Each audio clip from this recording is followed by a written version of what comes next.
What's going on, everybody? Tempest here, and welcome to the Opus 12 ice set review. Now, again, like if you guys have been keeping up, what I like to say is that I've been kind of taking my time and do the research and learn a lot more about these cards and how they're actually interacting.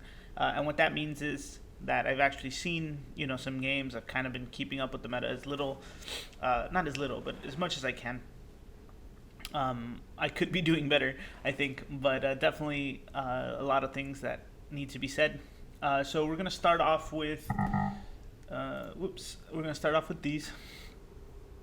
Now, Barrelai and Riku and Bell, by far some of the best rares and commons like I've seen in a while. Barrelai is, if you don't know, when one or more dual backups you control is activated due to a summon or ability, or abilities, due to your summons or abilities, deal 3,000 damage to all forwards your opponent controls. Now, there's already, if you guys haven't heard, there's already like an infinite, I guess, the Guido, super easy to do. Super easy to do in terms of if you pull it out, you don't have to think about it, but it's just a color. It's just a matter of getting the right colors out, because he is a dual colored card, so you have to use ice and wind to bring him out.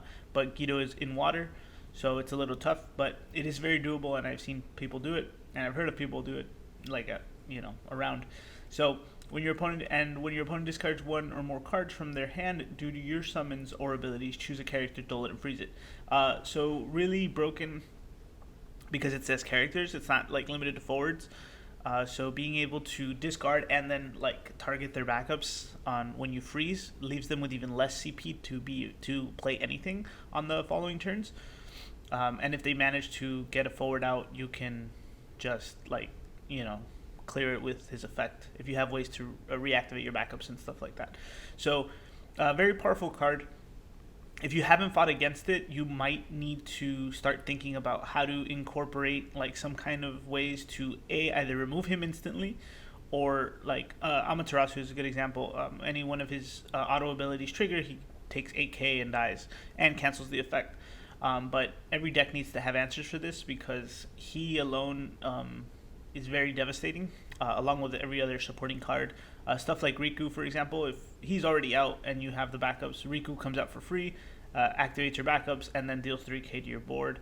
Bell is another example here. Is a great card, by the way, FCFCC, which we know is already ridiculously overpowered engine in terms of backup searching and ramping up.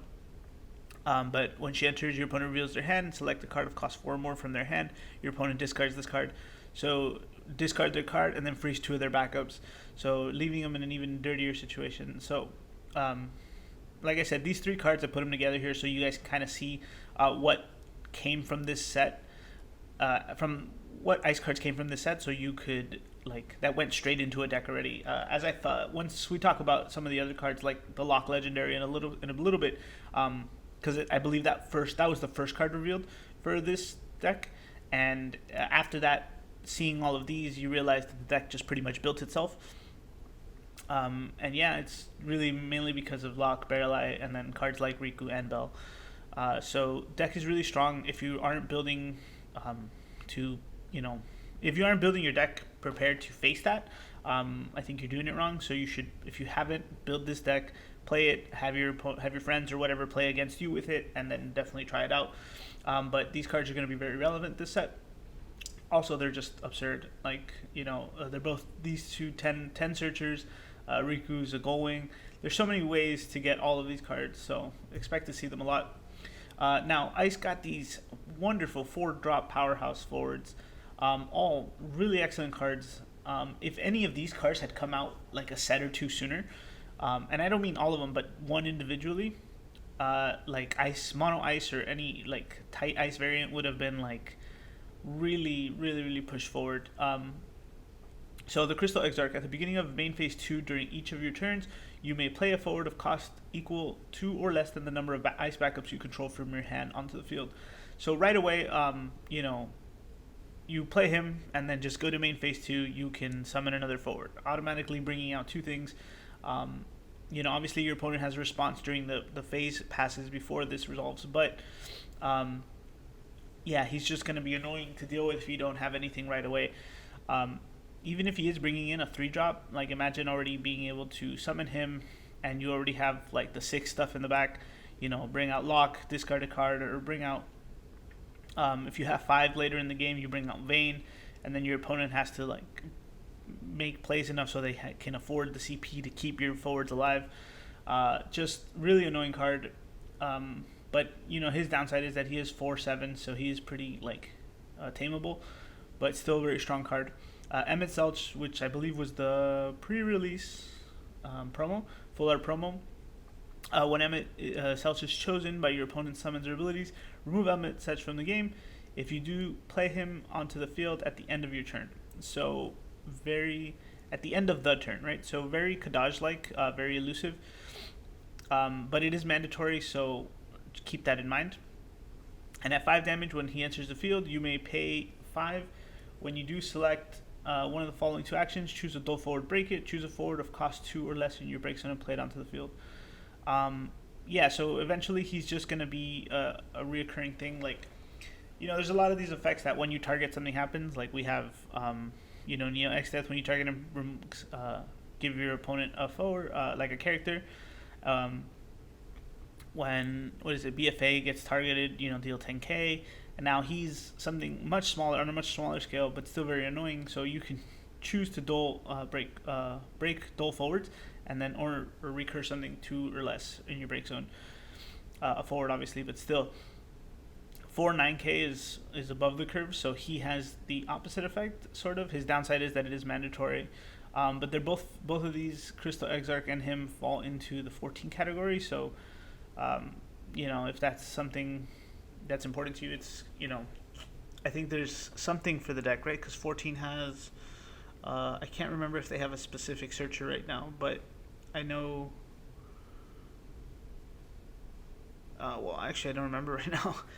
But yeah, so these forwards, or again, if they had come out any sooner, they would have been enough to like shift the tide for Ice. Being the fact that they came out now, kind of keeps Ice a little bit further, like not further in the game, but like up to speed with everyone else. So I definitely expect to see these a lot. And Esha Nataro, another one, 11, which I know is important. Remember, her job is irrelevant right now, but you can tap her, return her to your hand, return to your owner's hand, play a forward of cost 7 or less, other than her, from your hand onto the field. You can only use this ability during your turn. So again, automatically bringing in a 7-dropper or less is absurd. Ice has, and it's not color specific, right? So it says literally play 1 forward of cost 7 or less other than her. So just to name some off the bat, you have your Fusoya, you have your Sephiroth, you have Cloud of Darkness. I don't know, any of your big like boss cards that you kind of hold off for. Very, very strong, very, very annoying to deal with, but it's going to be great if you're able to pull this off. There is a deck that I'm working on, honestly, with her, just to like being able to spam her effect, give her haste, and just bring something else out with both of her and the Crystal Exarch. Because if you have 4 Ice backups, you can just play her, haste her, put her back, main phase 2, bring her back out again, and then next turn, do it again. Obviously, you need to have a lot of forwards and drop power for it, but these cards, all 3 of these cards can be abused greatly, and I expect to see them a lot. It was hard to find another few cards, but I did pick these out because I like them. So I probably could have put Gunbreaker in here because he is pretty good, but I went with these. So select Carbuncle, new Carbuncle, new Shiva, and new Bard. Select one of the 3 following actions. If your opponent has 2 cards or less in his hand, select up to 2 of the following 3 actions. Choose forward Dullet, choose an Ice forward against 2,000 power to the end of the turn, and choose up to 2 characters your opponent controls, freeze them. It's really just the freezing part. Again, being able to, if this card is going to be like maybe put in a discard, kind of like a deck revolved around discarding. The main thing is because you can continue to freeze their backups, or freeze like important things they need to kind of like swing the game back in their favor. So I don't know how much play he'll get, but I really like Carbuncle a lot too, so it's good to see another version of him. We have a Shiva, which I think is great too. The Shiva package is always getting wider. We talked about a few things that recently in the fire. One, that Bahamut just got his first forward version of the summon. So when the Shiva one comes out, these are some of the options we're going to need to take. Shiva also has like a series of them that I believe there's one Shiva that says deals an extra K for each Shiva in the break zone. We're hoping to get. I'm hoping there will be like an Ifrita like summon that is revolved around the Shivas too, because we have so many. Same thing with Ramu and Odin's. But yeah, choose a duel forward, deal it 10,000 damage, minus 1,000 for each card in your opponent's hand. Again, I put these here because I put these 3 cards here because they all kind of go with the discard thing. And we already put Noel at the top of this list, but the discard engine and having your opponent discard cards is going to be very annoying, and always something to deal with. Some say the turbo discard is back, so be on the lookout for that. And then when your opponent discards a card from their hand, due to your summons or abilities, you may put Bard into the break zone when you do draw 2 cards. So it's a little beneficial, to obviously get further ahead of your opponent. So I kind of like him. Ice usually has a few things that remove themselves as well, so I thought this would be a good card. One of the last things I want to talk about with the Shiva is it is a Neo X-Death option. And I know it sounds silly, but oftentimes when people are playing like mono X-Death, they leave him open and like they have no cards in hand because they'll just pitch everything to play him and play the backups or play something else. It's not the best obviously option because he A has to be dull and B he has to be like 0 cards in hand. But you can there's ways to put them in that situation for their turns further along. So something to think about. I think if this had EX burst, it would be 10 times better. But then again, you can say that to a lot of cards. So we can move on to the final ones, which are the Legendaries and Necron. Now I put Necron in here with the Legendaries because I think he's a really good card. I just love his effect, honestly. But let's start with the Emperor.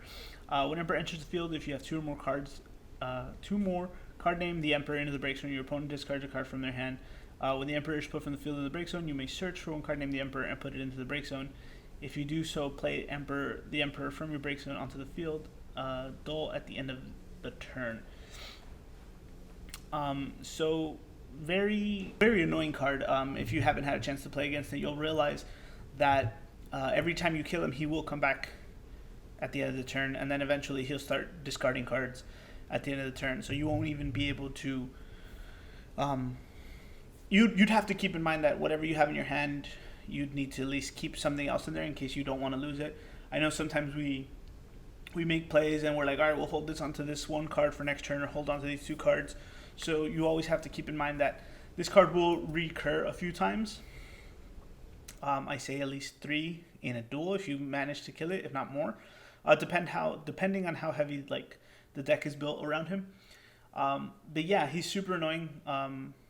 He's just going to be hard to deal with for a while. Obviously, you can just remove him from the game, and that'll solve your issue. But still, if not everyone has that option right away. Now, Necron, you can play 2 or more dark characters on this field, which is great. When Necron enters the field, choose a character other than Necron you control. Its element becomes dark. This effect does not end at the end of the turn. And at the end of each of your turns, if you control 3 or more dark characters, Necron deals your opponent 1 point of damage.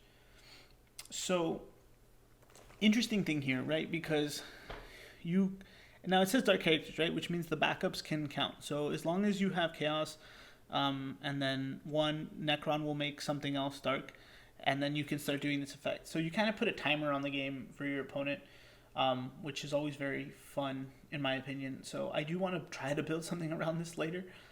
I think it's cool that Necron got into the game, period.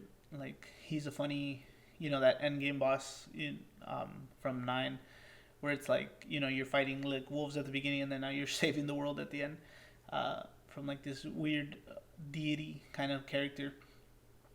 But the deck is super interesting. He opens up like more of that mono dark deck, or like really dark heavy card deck that everyone wants to play, that everyone's wanted to play for a long time. So I think it's going to be a lot more doable now. It also has like a win condition almost, right? So if you get him randomly at 6, if your opponent doesn't have a way to remove your 3 characters at the end of your turn, you win. That's it. Like, you can literally win at 6 damage and not even giving. Well, your opponent obviously has a chance to interact, but if they don't have it, then you win. So I don't know. It's just, it puts a timer on the board state, and if your opponent can't remove everything during your turn, which is great, right? Because it will force them to make plays early on and over what's the word, like overpay and overextend on your turn. So when they end up drawing, they'll have less cards in their hand because they had to do something previously.